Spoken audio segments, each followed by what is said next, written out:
Hello my dear friends, you're on the Military Summary channel, and today we will discuss the situation in Ukraine on the 9th of October of 2023. Today we have a lot of very interesting updates, so let's start. And first we're going to start with Kupyansk direction. When talking about this area, according to this map, according to this information, as you can see, there are no geolocated updates, no videos from this area, and it's true. We haven't received almost nothing from this direction. The only thing we got is reports of the Ministry of Defense of Russian Federation, and Russians reported that as a result of fierce clashes in this area, the Russians managed to repel attack of counterattacks of Ukrainian forces in the vicinity of Sinkovka and the vicinity of Kislovka-Kotlarovka. So all over the front lines, all over the combat line from Sinkovka to Kislovka-Kotlarovka, the Russians were counterattacking using the active defense. So that was like repelling the attacks using the active defense like tactics. And as a result of those clashes, the Russians managed to destroy up to 170 Ukrainian soldiers. So this is the second day in a row when the Ukrainians have significant number of losses, but yet we haven't received no information regarding the progress on the ground. The sources are saying that as a result of clashes, the Russians managed to capture another few more checkpoints, strongholds and shelters along this line. But yet we don't have any updates that the Russians entered Sinkovka, no videos about the Russian movements in Sinkovka or Petropavlovka. This is a very weird situation because from one side we see that there is something important, but we don't know how to geolocate, how to see and to understand the situation. Obviously, the Russians are trying to keep the entire operation in a very, very secret, and they don't want people to know nothing about this. And the most important, probably they just don't want to publish information about the losses. As I understand, there are losses of the Russian forces. This is probably the first offensive operation that are implementing by the Ministry of Defense, not by the Wagners. There was a Ministry of Defense operation that took place in Mariupol, Severodonetsk, but the most powerful clashes were on side of Wagner. So that's why they tried to hide as much as possible and not to provide the open source, not to make this information open for everybody. When talking about Lyman area, the situation is the same as it was yesterday. As a result of clashes, the Ukrainians lost 45 soldiers, 4 armored vehicles, 3 artillery systems. We haven't received nothing about the battle between Plashanka and Makeyevka. If you remember, yesterday the Russians were trying to attack. According to the Ukrainian sources, the Russians lost up to 25 armored vehicles during the 4 days. I don't believe this information. Probably some of these vehicles were damaged. We saw the video how one of Russian tank was destroyed, but that's it. So no more proof. So that's why we're using this information, just to understand, to see the Ukrainian propaganda, how does it work, and so on. But who knows? We need more days probably to understand what exactly is going on there. Now we're moving to Siversk direction, Lyman Siversk direction, and we got few updates, let's call it like this, few updates from this direction as well. The Russians attacked the Ukrainian positions between Verkhnyokamyansk, Zolotarivka and Lysychansk oil refinery, just the only single lonely geolocation from this area. How the Russians were bombing and attacking the Ukrainian forces in this direction, trying to force the Ukrainians to step back. As you can see, according to this video, there is a very powerful defense belt, very deep defense belt of Ukrainian forces. They digged in deeper in this, very deep, and if you remember, in 2022 this area used to be under Russian control, but as a result of Ukraine counterattack, the Russians were forced to step back in direction of oil refinery. The clashes between Vuhledar and Belogorovka we discussed and covered in the previous video, and now we're moving to Artyomovsk-Bakhmut direction to Donetsk area. The Russians reported that as a result of clashes on Donetsk direction, the Ukrainians lost 140 soldiers, 5 armored vehicles, and there were no losses among the artillery systems. So probably since the beginning of the special military operation, this is the lowest level of losses, and basically the situation in Lyman on Donetsk with the level of losses mainly connected with the thing that Ukrainians understand, that currently there is a conflict between between Iran, between Israel, between Gaza, between Palestine, between Lebanon. So there is a very powerful clashes and activity in the Middle East, and currently the main powers of the world are focused in this area because they think that they can win, let's say, the flip-flop troopers on the ground using the cluster rounds and HIMARS missiles. And of course they can do this. Flip-flop forces is not the type of forces that can fight against Merkava, but anyway, even in this situation the flip-flop forces are very powerful against this type of weapon. So, and they try to focus there, and currently Zelensky understand that everything will go there. No matter how long the conflict is going to take place, every single weapon is going to move there. Furthermore, today we got some updates that Poland has already started sending weapon to Israel, and that weapon that, according to information we have, the Ukrainians were planning to get from the Western countries within this or next months. So the Ukrainians currently got, in order to stop any activity, to stop any movements, to start using the weapon very slow, very accurate, not to waste for free for nothing. So this is the reason why the Ukrainians took a decision to slow down. They just don't have nothing. They have nothing, and so of course if they don't have anything, they can't do anything, obviously. And the Russians from the other side understand that currently this is the best time for them. And you know the most important thing, that the Russian offensive operation, the Russian greatest offensive operation in Kupyansk direction and South Donetsk direction, which we are going to discuss in a second, were synchronized with the actions in Gaza. Obviously, the Russian intelligence probably knew that the Palestinians were planning to start this special operation against Israel. The Russians and Iranian probably intelligence knew that the Western countries, because of problems with the munition storages, would be forced to start sending the weapon to Gaza, and probably Putin knew that this is exactly what was going to happen on the territory of Ukraine, and this is the best time for him, for Russia, to complete the special military operation, or at least to force the Ukrainians to step back as far as possible from the current combat line.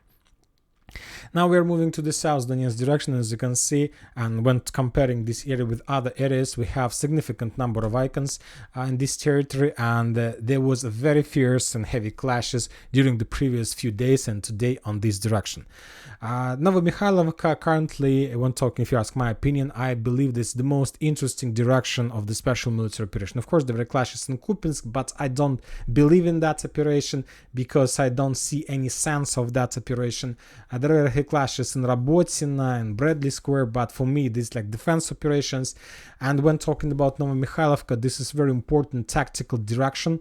And if the Russians are able to capture this territory, to cut this island between Pobeda and Vuhledar, of course, the entire Ukrainian defense will collapse automatically, and the Russians, and nobody knows where exactly the Ukrainians will be able to stop the Russians. Maybe at Kurakhova, maybe further somewhere in Malomykhailivka, and maybe the Ukrainians will be able to stop the Russians along Dnieper River. Nobody knows. But what did happen there? Before we start discussing the events that took place in Novomykhailivka today, I will tell you that according to the Ministry of Defense, the Ukrainians during the previous 24 hours lost on this direction 200 soldiers, 5 armored vehicles and 1 artillery system. And basically, this is the heaviest level of losses in comparison with other front lines. So, what did happen? First of all, the morning started with very powerful artillery bombings and with all types of weapons, of trenches, of Ukrainian positions along the tree lines, trenches, shelters on the north of Novomykhailivka in the vicinity of the stronghold by the name of Zvirinets. As a result of those strikes, we don't know, we don't have information about the Ukrainians' losses as a result of that strike, but probably at least the Ukrainians were pinned down, if let's say like this, and obviously the Ukrainians didn't have any possibilities to send their forces and reserves to this stronghold by the name of Zvirinets, let's say, to stop the Russians. If you remember, during the previous 2 weeks, the Russians were making the storming and assault operation. There were a lot of updates regarding the clearing of this territory, the mining process, some like forces. There were a lot of prisoners of war captured by the Russians. So anyway, the main purpose of this attack, as we discussed, is to establish control along these three lines and along these fields, which will allow the Russians to get as close as possible to Novomykhailivka, and this will allow the Russians, give possibility to the Russians to start bombing the Ukrainians, to attack the Ukrainians from the north, just for a few weeks or a few days, and after that to start offensive operation in the city. So basically this line is the most important line in defense of Novomykhailivka. The Russians are not there yet, but they have already started bombing this territory with all types of weapons they have. So this is the situation on the north. When talking about the southern direction, the Russians this morning started with the FAB 500 against the Ukrainian positions on the southeastern part of Novomykhailivka. As a result of the usage of FAB 500, the Ukrainians probably also were pinned down, were cut off from the main forces, and basically just for security reasons were forced to step back. The Russians reduced this territory to ruins, have been reducing this territory to ruins since the beginning of the summer. So basically there are not many like shelters and places where the Ukrainians can feel themselves safe. So that's why obviously when they saw FAB 500 they were forced to step back, let's say further as deep as possible in the direction of Paraskovivka and Konstantinovka. After that aviation strike, the Russians also started and launched another artillery preparation against the Ukrainian forces on the south of Novomykhailivka. The Russians were bombing trenches. This is not just bombing. The Russians were using this bombing to, first of all, to suppress the Ukrainian positions, to force them to step back, to pin them down, to destroy as much as possible. And the most important thing that the Russians were trying to achieve by all those bombings, they were trying to demine this area.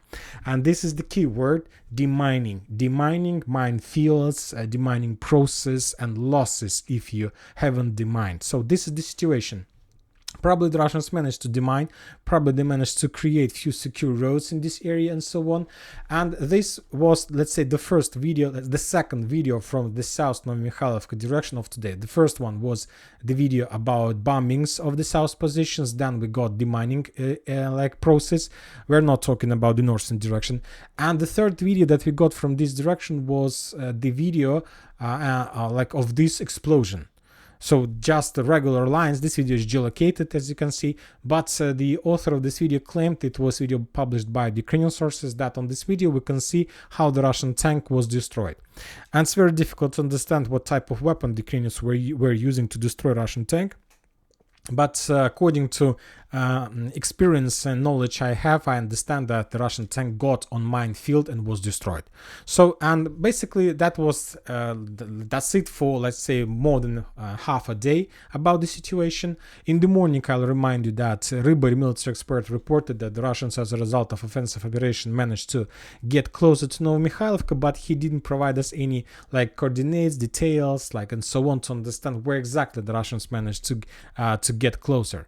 And probably a few hours before I started making this video, the Ukrainian sources published very interesting video. And basically the Ukrainian sources, to be more precise, if you could take a look at the left top corner, this icon, this is 79th this is 79th brigade. This one, 79th Air Assault Brigade, that operates from Krasnogorovka, Georgievka, Mariinka, Pobeda, Konstantinovka, Paraskovivka, Novomykhailivka. These towns are the area of this brigade responsibility.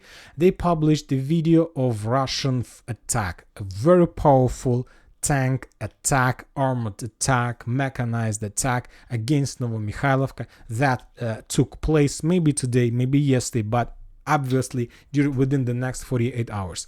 The Russians managed to concentrate significant number of forces, as you can see, few tanks, few armored vehicles, few personal carriers, and they started moving along the tree lines. Of course, that video was published by the Ukrainians, so we will not see the Russian success on these videos. The only thing we're gonna see is how the Ukrainians were bombing and attacking the Russians with cluster rounds, how the Russian tanks got in minefields or were destroyed, and so on.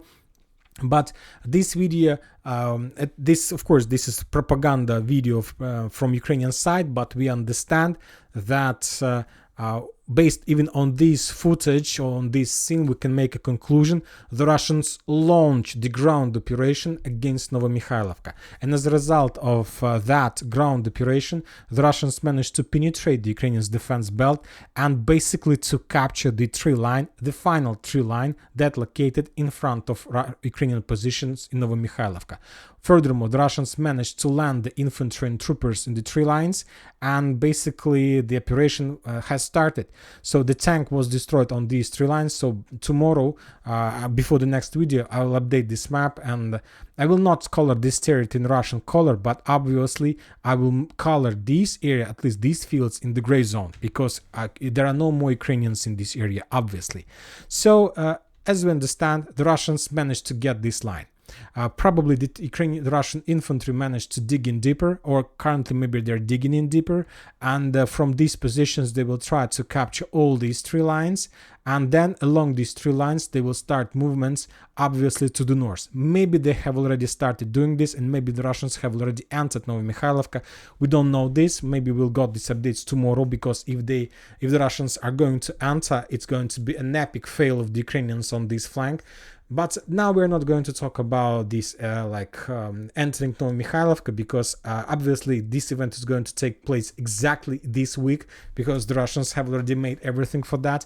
The thing that I would like to discuss with you one more time, the scope of this battle in Novomykhailivka, and why the Russians had significant losses during that tank attack that took place on the south, when significant number of tanks were destroyed on the minefields. And basically the Russians repeat the story that took place, that happened with the Ukrainians in the vicinity of Robotyne. If you remember, the Ukrainians also were attacking the Russians in Robotyne, Verbovo, and significant number of tanks were destroyed just on minefields. And now we see the same story, and the question is why the Russians haven't learned nothing from, based on the Ukrainian experience. Why haven't they made some lessons, and why haven't they made any attempts to improve positions, forces, and demine fields?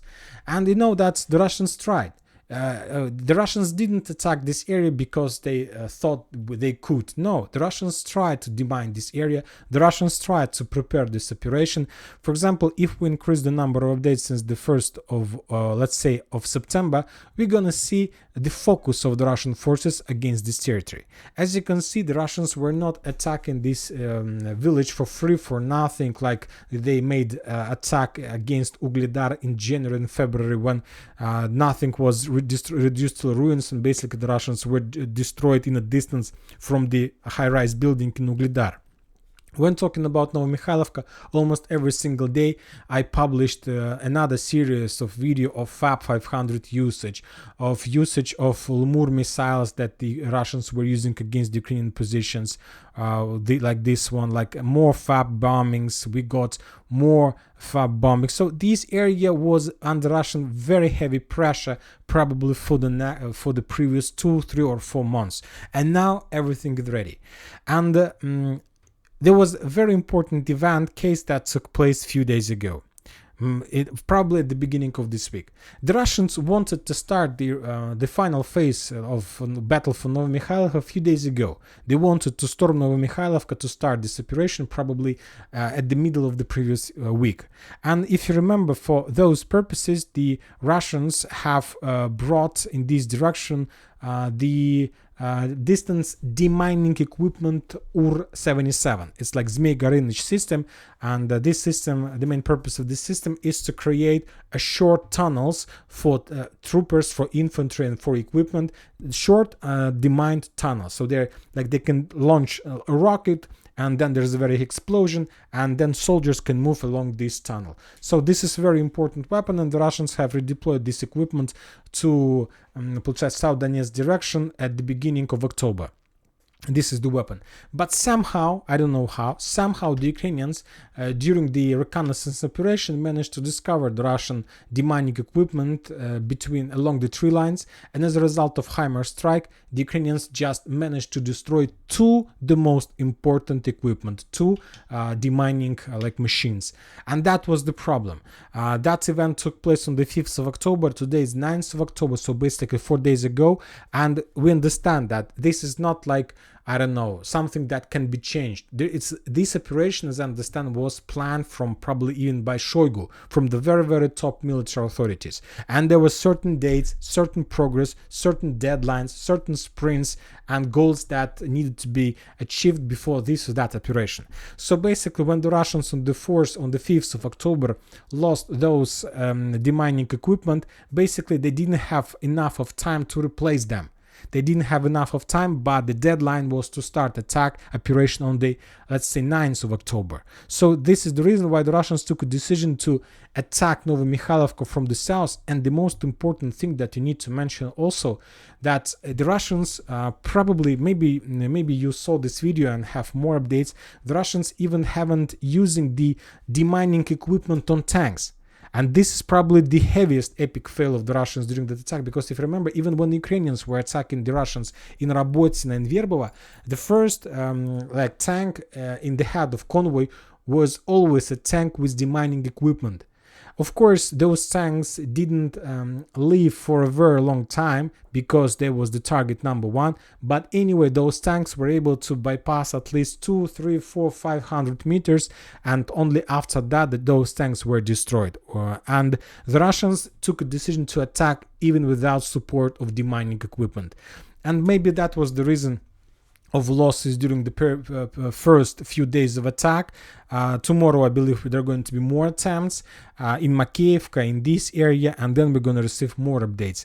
But one more time, if we take a look one more time at the geography of Russian attack, we see that the Russians managed to get the edge line, and currently there are no more barriers for the Russians to enter the city. The only barrier is the minefields, and it's just a question of luck, as I understand currently. Now we're moving further to, let's say, central, let's call it central, South Donetsk direction, to Vremivka tactical bridgehead. The Russians continue bombing and attacking the Ukrainian positions in the vicinity of Vuhledar. The Russians continue bombing the Ukrainians in the vicinity of Priutina. There are no clashes, no activity on the ground at all. After a few days of bombings and reducing to ruins Vuhledar that the Russians tried to implement since the beginning of October, currently there is a real silence. Probably the Ukrainians took a decision not to risk, and they moved all their forces from the combat line to the north in Novomykhailivka, and currently they're just keeping few rearguard forces to control the situation and to have time to call backup, to call reinforcements, and to stabilize if the Russians take a decision to attack. Anyway, all these fields, as I understand, the Ukrainians started mining to reduce the risks. So this is the situation on the Vremivka tactical bridgehead. When talking about Zaporizhzhia area, we haven't received also almost nothing from this area in comparison with the morning video, with the previous update. The only thing we got interesting is the report of Ministry of Defense, and the Russians are saying that as a result of clashes on Zaporizhzhia direction, we understand that this is Bradley Square, the Ukrainians lost 15 soldiers. So it's the lowest level of losses on Zaporizhzhia front line since the beginning, since the date of creation of this front line. So that's imagine yourself about the activity if the level of losses was 15 soldiers. So it's nothing. So there is no changes at all. Sources are saying that currently there are very bad weather in this area, so this is the reason why nobody attacked, neither the Russians nor the Ukrainians. Now we're moving to Kherson direction, and we got some numbers. The Russians reported that as a result of aviation strikes, air bombings using 500, as a result of artillery strikes against the Ukrainian cities and concentration of Ukrainian forces along the Dnieper River, the Ukrainians lost 60 soldiers and 5 armed vehicles. So 60 soldiers is pretty big losses, pretty big level of losses, and even bigger than the losses on Lyman front line and Zaporizhzhia front line. So we can understand that there are still very heavy activity in this area, that the Ukrainians still try to concentrate forces along the Dnieper River for some purposes, and currently nobody knows what the Ukrainians are planning to do when they don't have any supply and support from the Western countries, when every single bullet, every single helmet is going to Israel but not to Ukraine. So maybe they will change their plan regarding the situation in the world, and they will take a decision to step back towards more reliable positions, and they will even try to dig in deeper. The Russians continue attacking the Ukrainians in the vicinity of Dacha along the Antonov Bridge, and of course the Russians continue hunting against the Ukrainian forces, light vehicles in Kherson itself. So this is the regular routine, regular military job that you need to do every single day if you want to be successful. So this is the situation in Ukraine. And that's it for today. Military Summary channel reminds to condemn any violence in the world. Thank you for watching. Subscribe to my channel. Put your likes to my Patreon. And have a good day. Bye bye.